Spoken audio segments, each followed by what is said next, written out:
Ya udah guys, balik lagi bersama gue Saliman di Anemopyro. Kita berpetualang lagi di Taifat guys. Kali ini kita sedang di Sumeru, padang pasir.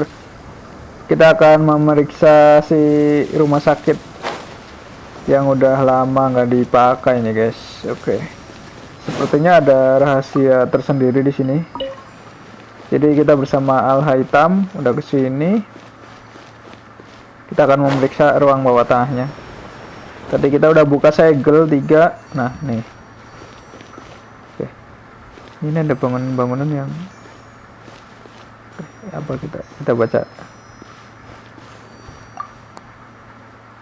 Laki-laki 23 tahun, ada tahi lalat di kening.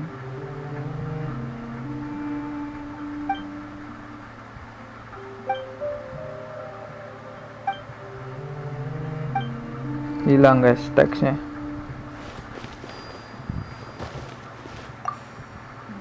Jagalah diet. Wah, ini mungkin catatan ini ya. Oke, kita masuk lagi. Shift minggu.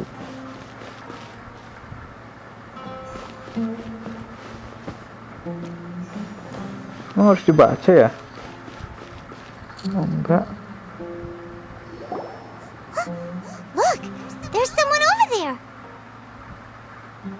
Oh, ada orang nih. Good idea. Let's approach him slowly without alarming him.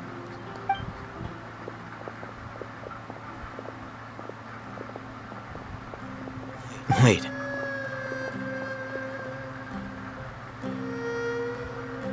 You're...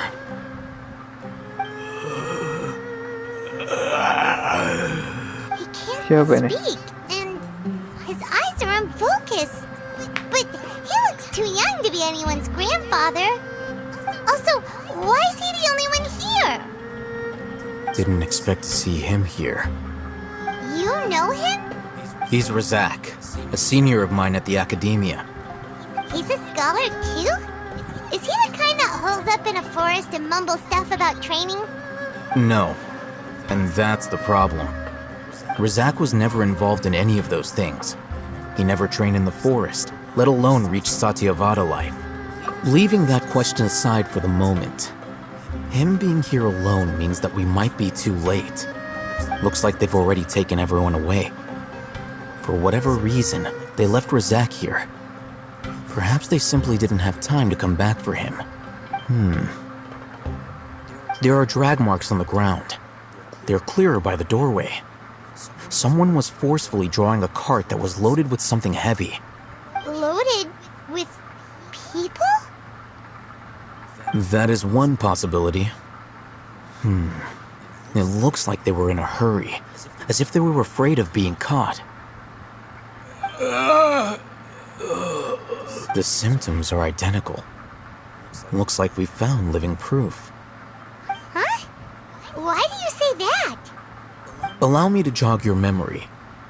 Recall your time at Port Ormos. Don't you think his symptoms look familiar?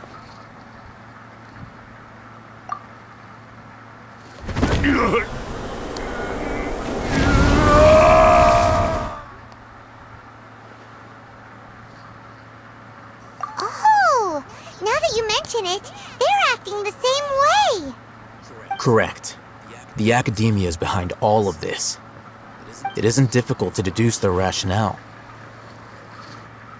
First, the academia spread a false rumor of the Scarlet King's resurrection, emphasizing the role of the village. These rumors were all the persuasion that the radicals needed, and those based in Aru village leapt into action.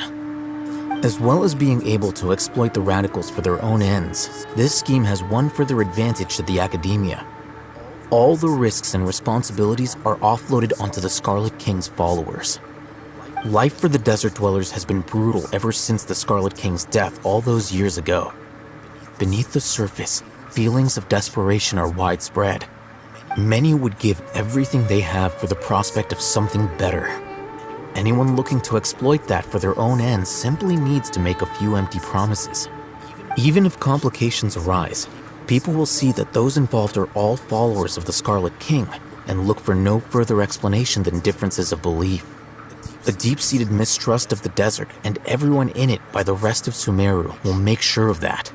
The notion of an academia plot wouldn't even cross their minds. It may seem like a simple strategy, but it is able to work wonders under Sumeru's current circumstances. Oh, that makes a lot of sense. It's in line with the village chief's theory, too. But there's still one very important question. Wasn't it the academia that brought the scholars to Aru village in the first place? Throughout this process, one thing has changed: the scholars' identity. First, they were scholars. Then, they became lunatics. After that, they were exiles. And an exile is still patently a living, breathing human being. But when someone becomes a missing person, that, if you can't find someone, you have no way of knowing what exactly happened to them. That makes missing people an ideal resource. Resource? For... One possibility is that the information in their brains could be extracted into knowledge capsules. Extracted? You mean canned knowledge comes from people? With the technology of the Sumeru Academia, it's entirely possible. Perhaps the process caused them great suffering, which is why they cry out in the dead of night, when no one is watching them. So, the human brain... Nope, Paimon does... I'm the Academia scribe, after all. I'm familiar with their projects. Anyway, judging by Razak's state, the contents of a divine knowledge capsule were extracted from his mind. But something went wrong in the process. Or perhaps his curiosity got the better of him, and he used such a capsule for himself. Paimon's a little confused. Can they just use anyone's brain?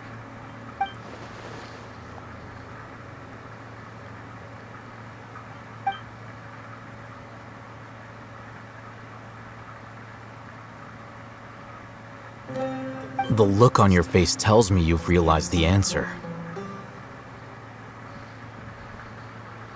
That's right. To some scholars, gaining knowledge about the gods is their entire life's pursuit. Extracting canned knowledge is just one of the However, I can't help but wonder. What do the academia is going out of their way to look for forbidden knowledge. But what? I've spent quite some time trying to analyze the contents of the divine knowledge capsule, but to no avail. You mean you're not even slightly interested in getting your hands on this forbidden stuff? All scholars seek to expand the horizons of knowledge, but I'm not particularly interested in gods, so I don't share their degree of zealotry. Extracting information from people as if they were lifeless objects? If this is the direction of academic progress, then Sounds like you're really against all this. Of course.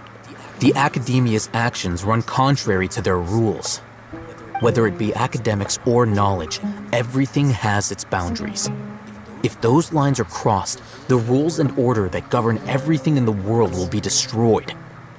This matter needs to be corrected, just like fixing a typo in a book. Wait, didn't you step in to help because you felt sympathy for those poor people? Not to be callous, but no. My criteria are a little more restrictive than that. There is no shortage of suffering in Sumeru, and the same can be said for the rest of Teyvat as well. What do you plan to do about that? Save every last person? Probably not. Paimon's not sure. You can say that. Simply put, I don't blindly place my faith into strength or heroism. I do what I want. The divine knowledge capsule is something I want to investigate in full.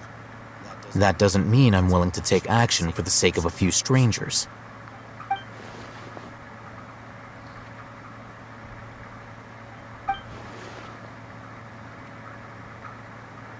Paimon's been wanting to say this for a while. There are a lot of bad guys in the academia, but you're not one of them. You're their... You're probably right. Though I must say, I quite enjoy this feeling of being the odd one out. Uniqueness is also an asset, is it not? Wow, that's a great way to think about it.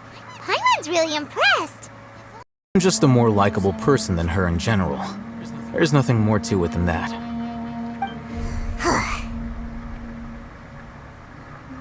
He won't last long if we leave him here. Let's take him with us. We'll work out our next step after we return to Aru village.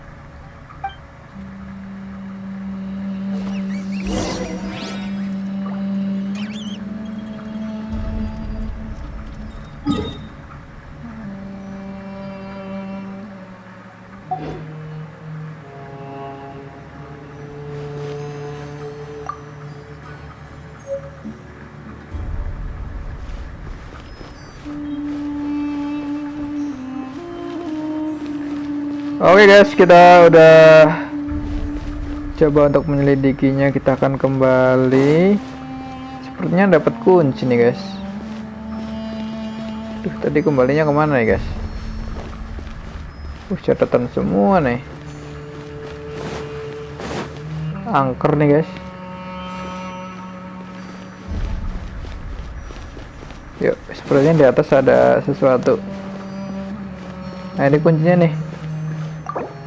Buka.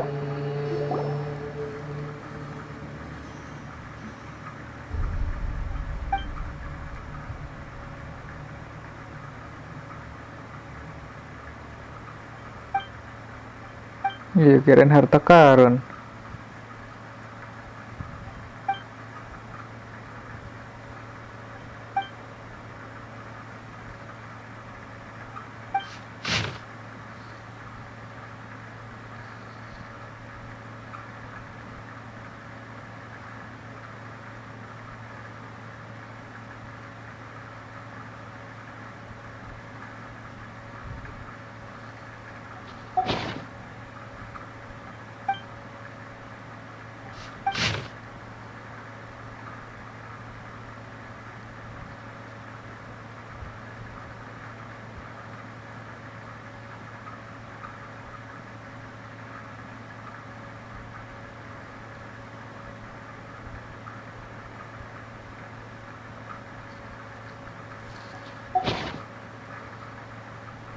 Nggak ngerti juga.